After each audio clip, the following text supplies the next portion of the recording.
For a lot of sales teams who are used to getting leads to work, it's such a different mindset shift.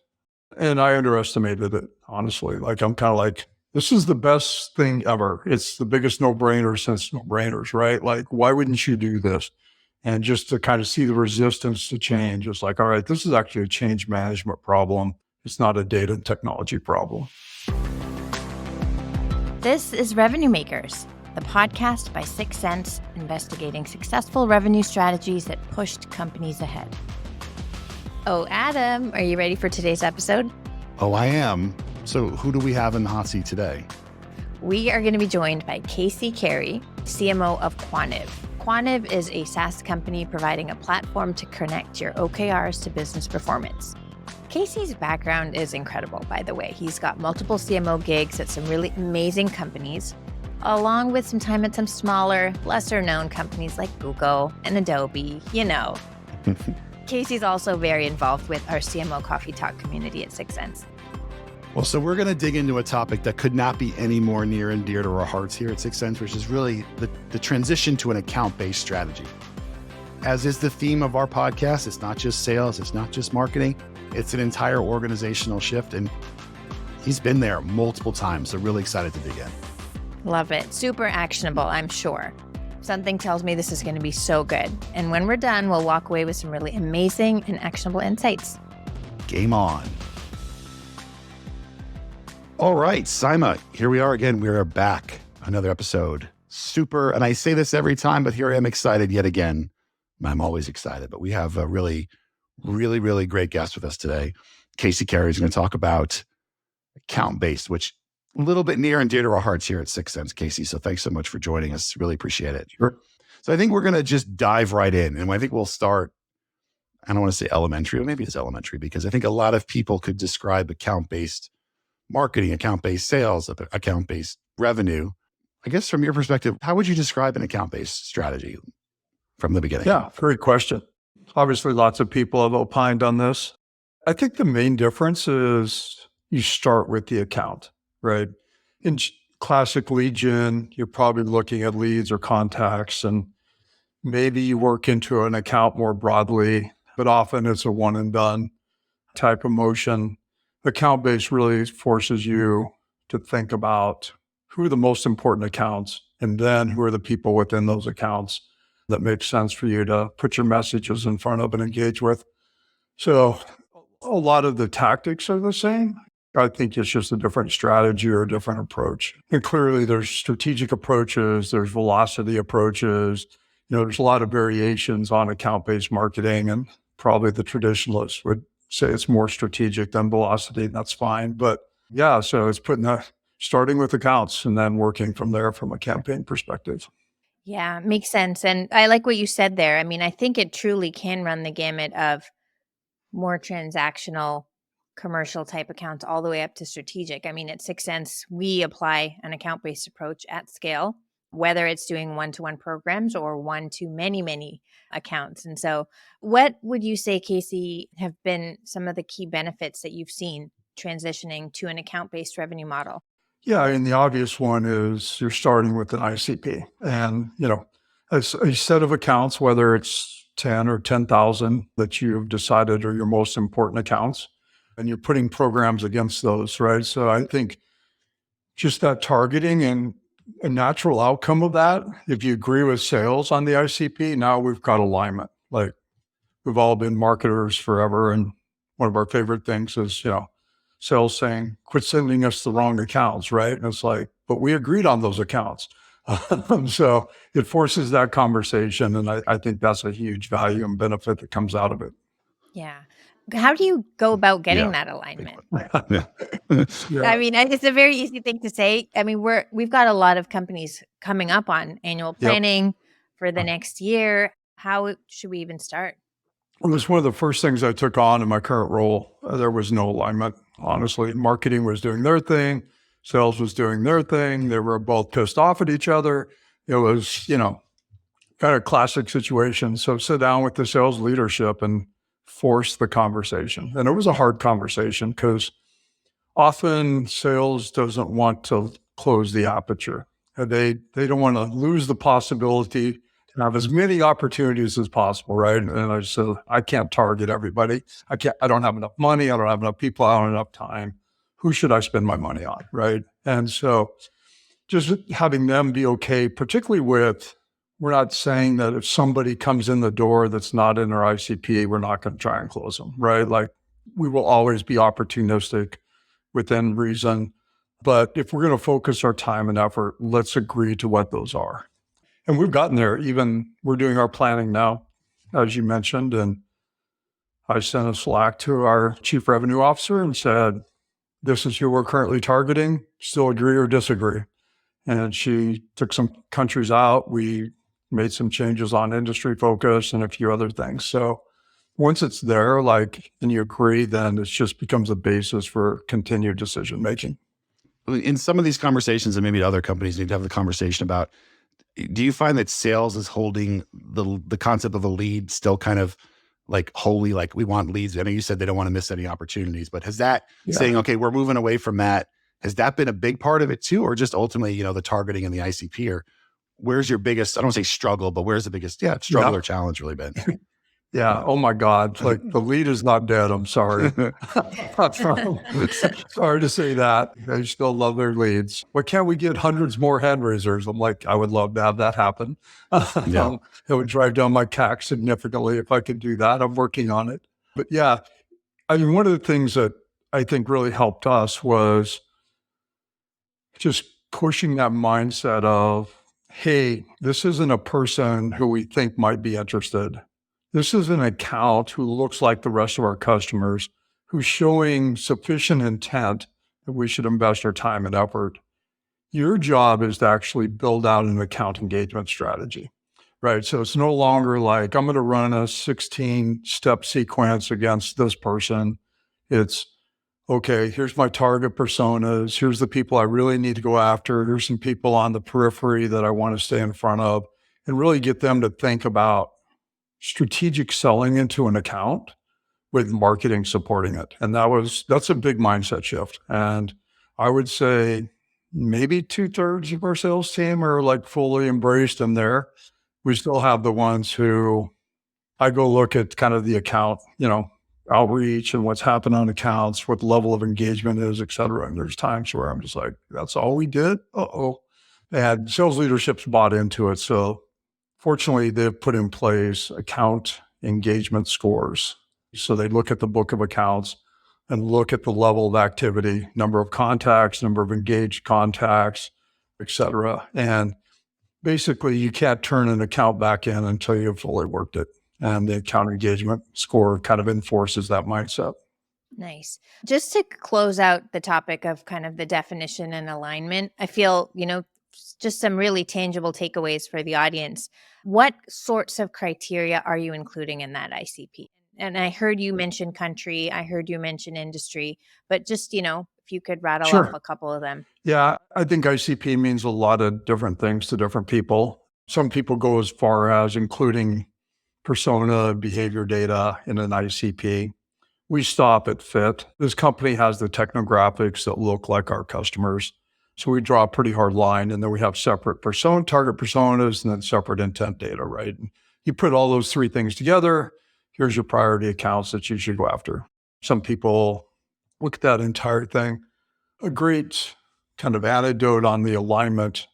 We're seeing a lot of activity in the Middle East, at least prior to the current situation. And one day I looked and I saw Saudi Arabia is the second highest traffic to our website over the US. I'm like, how is that even possible? Right. So I went and looked, I'm like, yeah, it's real, right? So I reached out to the sales team and they're like, oh yeah, OKR's on fire in the Middle East. Everybody's talking about them, everybody's conferences, it's this big deal. One of the things we realized is we exclude government and education from our ICP because you get a lot of students and you just get people who don't have money to buy software. So we'd agreed. But what we realized in the Middle East, often the government and the institutions and businesses are the same. They're highly connected. So, within the Middle East, we went and added government and education back into the ICP to support that. So it's great that it kind of forces those types of analysis and conversations to make sure that alignment occurs. Yeah. And it's a great point about iterating on that definition, right? It's almost equally important to understand, okay, where is additional demand, even opportunities or revenue coming from outside of this definition? And does that mean every 6 months we need to Yeah. refine the Yeah. And ICP even I criteria? think like if you see something, say something almost like, and similarly, like we had India in our ICP. We saw a lot of activity in India, but nothing was turning into deals. And so we got to the point where we're like, okay, we're going to pull back on India. And it was the right move. Yeah. You said something about if you see something, say something, but have you sort of employed do you have, like I said, okay, every quarter we sit down and we look at it, or is it really just opportunistic? We're looking at the data and say, okay, this clearly calls for us to make a change on the ICP. Or have you sort of proselytized? Is that a proselytize? I can't say Yeah. the word. Yeah. We actually run a weekly sales and marketing leadership meeting. And so these conversations are usually on the agenda for that meeting.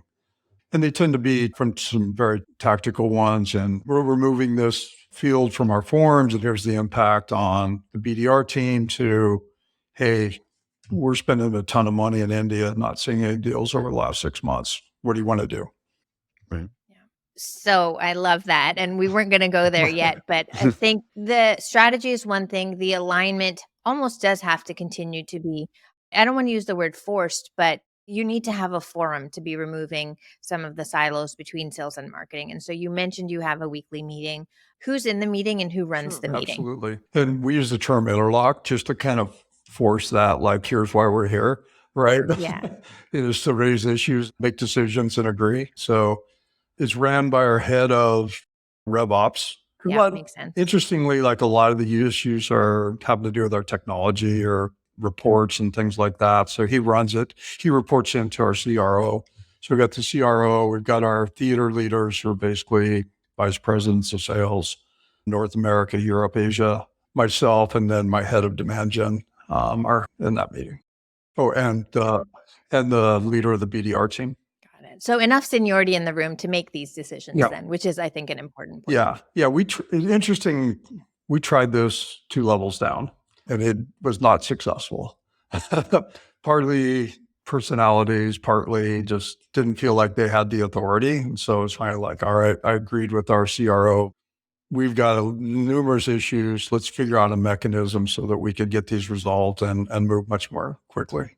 So in the question, we talked about obviously getting sales on board. I had some experience earlier in my career, not that long ago, maybe 6-7 years ago, of trying to get the board on board in the sense of I had just started a company. I walked into my first board meeting and we were, it was still early days, but at the end of the meeting, there was the board, he'd been around for a long time. He pulled out his first gen iPad, that broken screen and a picture of a lead, literally had the funnel on it. He's like, I need to see this, this, and this. And I was like, okay, interesting. Have you sort of dealt with, obviously getting further up on board, or do you think we're at a point now where boards are kind of, they get it. They get this approach is how they're going to be successful? I think it's a mixed bag. In my previous role at Kazoo, I still remember telling the board that my goal is to drive MQLs to 0 and at the same time increase the pipeline. And they're like, what? How does that work? I'm like, all right, I'll explain it to you. Trust me, and we'll get there. And we did it. We went to we had hand raisers and 6 QAs. That was our demand model. Here it's been a little bit more complicated. We have a huge addiction to paid media and driving MQLs, driving form completes and MQLs, and a BDR team making the calls, and just the classic lead gen model. The economics are tough. It doesn't scale. And it's gotten worse over the last 3 or 4 years. Like the performance just keeps decreasing. So I said, okay. And I'd started to make the shift and I really hadn't honestly socialized it high enough, in part because I didn't think they would want it to understand it. But literally like a year ago, I almost got fired for moving budget away from our MQL programs into 6 QA programs. So yeah, I got yelled at. So kind of reset on that and kind of had to go on this education kind of campaign and get everybody up to speed. And yeah, so it's not just the board. Our CRO was totally on board. It was the CEO and our chief strategy officer. It was unfortunate timing, right? Like it was Q3 of last year. and market demand went down significantly. At the same time, we were making these changes. So it wasn't the market, it was our fault, but it turned out to be the market. Yeah, I think all in all. So long story short, we kind of have three motions. We have an MQL motion, we have a demand gen motion, which is basically 6 QAs, and then we've got a self-serve motion, which is free and trial signups that we qualify for upsell opportunities. I would still love to shift more off the MQL plate into the other plates, still working on that, but that's kind of the model that we currently have in place. That's, I think, the whole point of this conversation is it is a journey. It doesn't happen overnight. And as long as you've got this North Star that you're working towards and you are communicating it effectively and all those things, right? Then I think, you can show success. You mentioned this a little bit, right? You had to go on a roadshow, you had to continue to socialize it. Outside of that, how has the role of the CMO evolved in the context of account-based revenue? Like what sorts of responsibility, skills, things have you had to do just to make sure that this model is widely used? I would say it's interesting, right? Like, I fortunately have a science engineering background, so data and models don't scare me. A big part of my job has been educating people on data and models. You wish I could just say, like, trust me, it works. And that doesn't happen. In fact, I had salespeople proactively trying to prove the model wrong.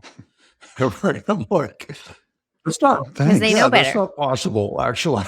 Like, but good for you. But literally, like, yeah, like, hey, I saw this thing, and so 6 QAs don't work. I'm just like, oh, okay.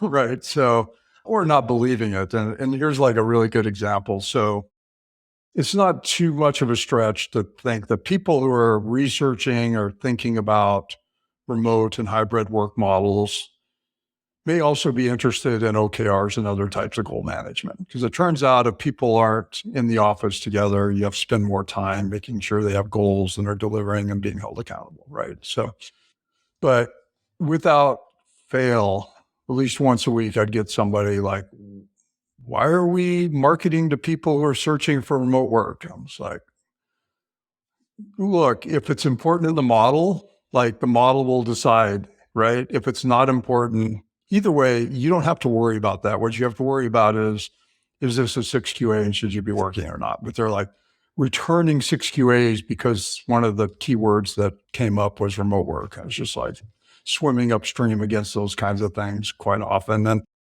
actually went on a roadshow of, called it the Quota Buster sessions, explaining customer lookalike models, explaining intent data, explaining buying stage models, showing them how they can leverage the keywords and making their outreach more relevant, how to think about target personas, and just going through and literally, I think for a lot of sales teams who are used to getting leads to work, it's such a different mindset shift. And I underestimated it, honestly. Like, I'm kind of like, this is the best thing ever. It's the biggest no-brainer since no-brainers, right? Like, why wouldn't you do this? And just to kind of see the resistance to change, it's like, all right, this is actually a change management problem. It's not a data and technology problem. We're still working on it, but yeah, we've made progress there. Curious, like when you talk about, that I always say like to customers, crawl, walk, run, in terms of like the journey and all that. And you said you sort of those three models, right? You've got the qualified account model, you've got the MQL model, and you have your sort of your free PLG model. Is there a lot of crossover in the sense that are you informing your free signups, or are the MQLs getting informed by some of the account base? Like how are those things kind of intersecting? Because I would imagine you're not running so very separate lanes without Yep. them coming together in some form. Huge overlap between the three of them, huge overlap. And it creates an optimization problem, right? Because ideally, we wouldn't be investing in all three to get one opportunity, but that happens, right? So we looked at, of all the opportunities opened over a period of time, how many of those opportunities created self-serve trial accounts? Turns out a bunch of them, right? People want to experience the product, and we give them a great mechanism to do that, and they take advantage of it. We still need to drive kind of that model and traffic and 4-week actives, and Because ultimately there's a maturity curve where people are going to use the product and then pay for the product, right? So what I tried to do was say like, look, we're not going to measure success on the number of accounts that become qualified sales opportunities. We're going to measure success on 4-week actives, right? And that's why that exists, but we're going to get qualified opportunities. That's icing on the cake. So, okay, stop that conversation. And then it turns out like a high percentage of our 6QAs are also MQLs. And a lot of the MQL scoring activity is the same activity that the 6 Sense model is looking at. So we flag it as an MQL and 6 Sense says, it's in buying stage. It's like, oh, model works. Right. And it just shows that we actually generating demand, right? We're not capturing so anyway, yeah, to your point, there's a lot of overlap over that. And I've just gotten everybody to be okay with it. Like, yes, we're double counting, right? Like we've got 60 opportunities from here and 47 from here. Guess what? If we turn one or the other off, it would be somewhere in between those two, right? Yeah.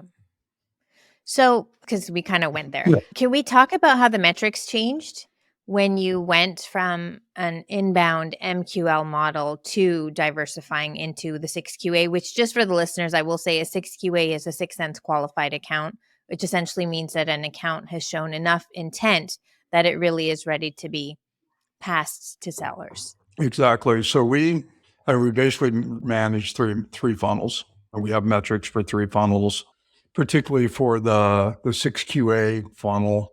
We're looking at account reach. So back to the alignment, we've defined our serviceable obtainable market. It's a set of accounts, fairly fixed number of accounts that we spend money against to try and help generate demand. And so we look at percent reached of the song, percent of accounts engaged, and level of engagement. And then ultimately, what percent of those end up on the website. So those programs aren't looking at opportunities created or pipeline. We're looking at message in front of those accounts and then how much engagement are we creating within those accounts and optimizing for that. So, and my demand gen leader is he comes from the MQL world, right? And it's taken a while for him to let that go, right? He's like, oh, but we didn't create any opportunities. Like, I don't care. I do not care. What's the level of engagement? That's all I care about, right? And those ultimately become hand raisers. They become MQLs. Like they'll fall through. I have total confidence in that. And so optimize for the engagement. Don't optimize for form submits or hand raisers. When thinking about so we talked about getting these accounts engaged, whether, where you are now or previous roles, can you think of, was there, and this is, I guess, a loaded question, a campaign, account-based campaign, I mean, you could put quotation fingers around, something that you executed that was wildly successful, really successful in terms of it just going to be driving that account engagement up really high. Maybe it was created, much more pipeline than other programs, something you could point to that's like, man, we need to recreate that every day because it was just so, it was so impactful.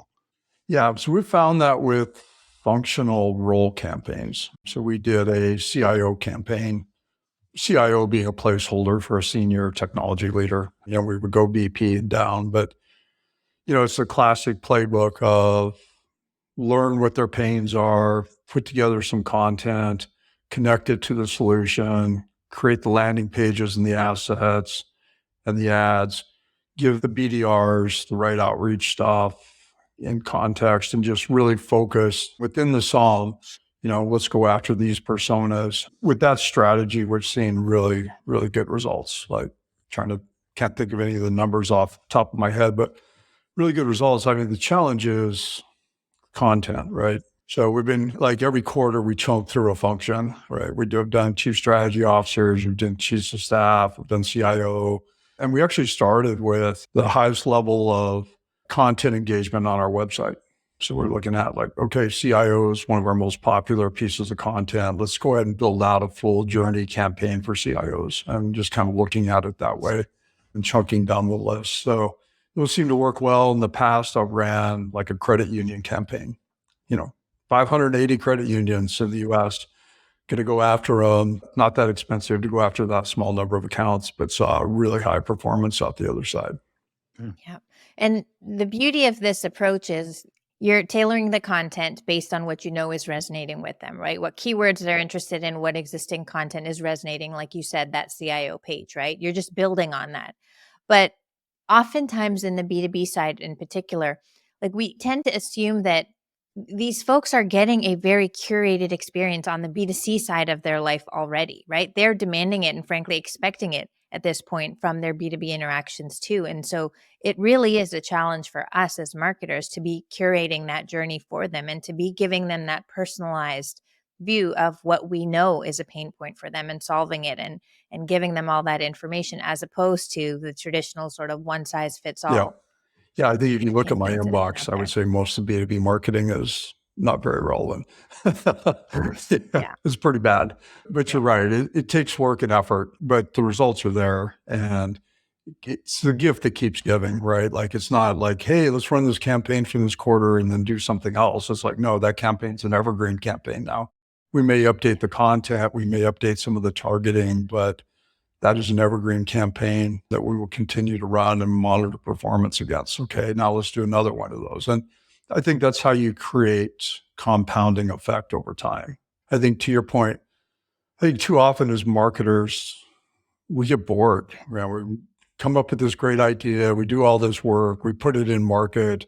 A quarter later, we're like, okay, let's do something else, right? And it's not how it works. Like you really need to it's building blocks that you're building on top of continually. Either there's an optimization loop on it or it's like another step, but you got to continually do that. And almost think of it as it's a portfolio of investments and you keep placing bets and you keep optimizing your bets. And then sometimes you got to curate some of them and take them out, but you're just managing a portfolio of investments over time. Yeah, I mean, marketers are definitely guilty of shiny object syndrome all the time. Like, Yeah, oh, what's next? And all all the that. And time. just, like you got to keep your eyes on the prize for Yeah, sure. yeah. Like, oh, we should be running an AI campaign. It's like, oh God, okay. I've seen everybody else. Okay. Yeah. So cautionary tales, right? You've gone through this process multiple times. What would you say to somebody like either sitting in your chair, running a software company, trying to make this transition, things that you like, don't do this. I went down this path and didn't go well. Clearly, you already said one because you almost were asked to leave. But anything else that you'd really want to put out there to anyone that's listening, thinking through this process? Yeah, I think, and I mentioned this, it's a change management process, right? So start there. Like there's plenty of proven models on how you manage organizational change, and you got to think about it that way.